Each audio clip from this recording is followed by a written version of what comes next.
જય માતાજી મિત્રો, તમારા બધાનું હાર્દિક સ્વાગત છે મેલેડી સિદ્ધ સાધના ચેનલ ઉપર।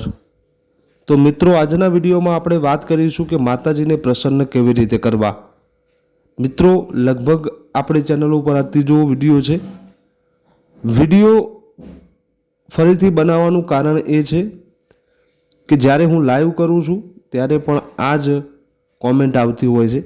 માણસો સભ્યોને એ જ ખબર હોતી નથી કે માતાજીને પ્રસન્ન કેવી રીતે કરવા।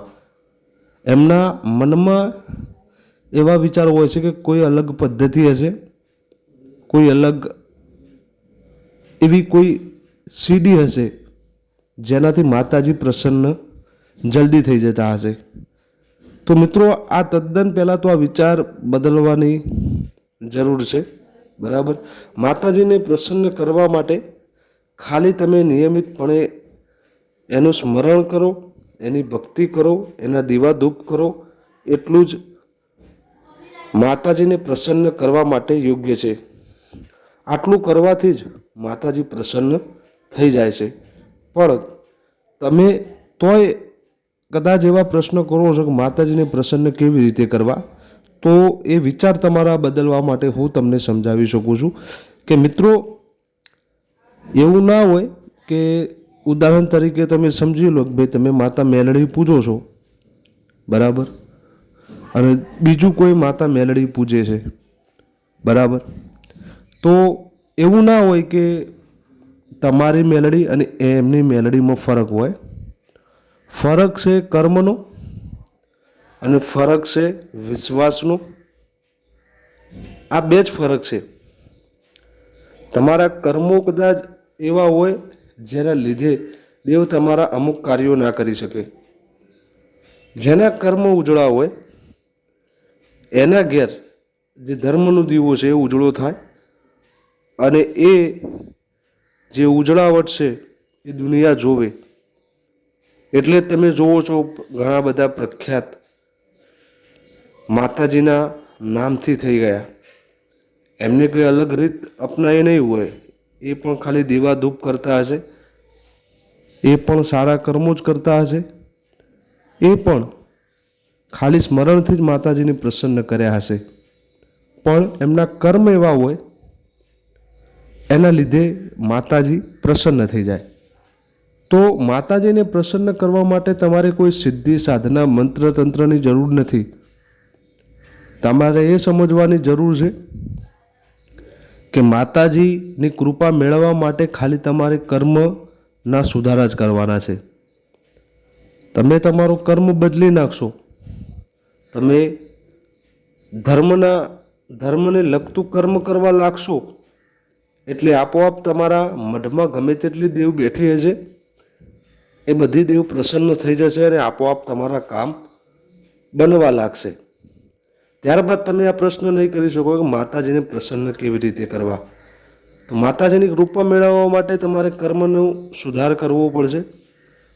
હવે અમુક માણસોને એવો પણ પ્રશ્ન હશે કે અમે કર્મ સારા જ કરીએ છીએ, અમે કોઈનું ખોટું ખરાબ ઈચ્છતા પણ નથી અને કરતાય નથી, છતાંય અમારું કામ નથી થતું, છતાંય અમારું કાર્ય માતાજી સાંભળતા નથી, અમારી વાત માતાજી સાંભળતા નથી, અમારા દેવ કેમ રૂષ્ટ બતાવે છે। તો મિત્રો, જો કદાચ તમને કોઈ ભુવાજી કોઈ સેવકે કીધું છે કે તમારા દેવ રૂષ્ટ છે, તમારા દેવ તમારાથી દૂર છે, બાંધી દેવામાં આવ્યા છે, તો આ બધી વાતો ફેક છે, ખોટી છે, તદ્દન અંધશ્રદ્ધાની વસ્તુ છે। આ દુનિયામાં કોઈ એવી શક્તિ, આ દુનિયામાં કોઈ એવો માણસ, આ દુનિયામાં કોઈ એવી તંત્રવિદ્યા, આ દુનિયામાં કોઈ એવી તાંત્રિક જાતિનો માણસ જ પેદા નથી થયો જે દેવ શક્તિને બાંધી શકે। એટલે કદાચ તમારા મગજમાં એવો કોઈ વિચાર હોય કે માતાજી અમારા કોઈના દ્વારા બંધિત થઈ ગયા છે, તો એ તદ્દન ખોટી વાત છે। એટલે માતાજીને પ્રસન્ન કરવા માટે ખાલી ધૂપ દીપ કરો, માતાજીનું હૃદયપૂર્વક સ્મરણ કરો, મઠ મંદિર છે ત્યાં સ્વચ્છતા રાખો, તમારા મનમાં સ્વચ્છતા રાખો, ઘર મેળે પતિ પત્ની હોય તો સાથે દીવાબત્તી મઠ મંદિરે બેસીને કરો, સાથે સ્મરણ કરો, ઘરમાં એક અવલૌકિક વાતાવરણ બનાવો, દેવના જે મઠ મંદિરનો રૂમ છે એ સ્વચ્છ રાખો, ત્યાં એક અલૌકિક વાતાવરણ બનાવો. આપોઆપ તમે તમારા એ દેવમાં એક અલગ જ ઉર્જા અને એક અલગ જ રીત તમે બાળશો. અમુક ટાઈમ પછી તમારું જીવન બદલાવા લાગશે અને એ જીવન જ્યારે બદલાશે ત્યારે તમને આ વિડીયો યાદ આવશે.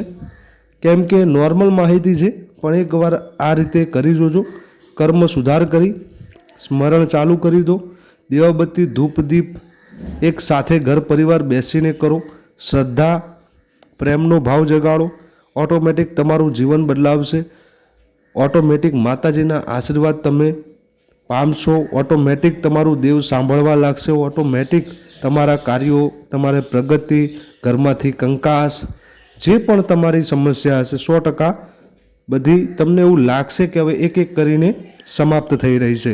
તો વિડીયો કદાચ તમને બેનિફિટવાળો લાગે હોય, કદાચ તમને થોડી ઘણી પણ સમજણ પડી હોય, તો ચોક્કસથી માતાજીનું નામ લઈને શેર કરવાનું ભૂલતા નહીં. ચેનલ ઉપર નવા હોય તો સબસ્ક્રાઈબ કરી લેજો. તમને પણ દેવગતિના વિશેના કોઈ પ્રશ્ન ગૂંચવાઈ રહ્યા છે તો કોમેન્ટ તમે કરી શકો છો. તમારા કુળદેવીનું નામ, તમારા મઢના દેરાનું નામ, તમે જે માનો છો એ દેવનું નામ કોમેન્ટ કરવાનું ભૂલતા નહીં. મળીએ નવા વિડીયો સાથે. કોમેન્ટ કરવાનું ભૂલતા નહીં. નેક્સ્ટ વિડીયો કદાચ તમારી કોમેન્ટ પણ હોઈ શકે છે. જય માતાજી, જય મેલડીમાં, હર હર મહાદેવ.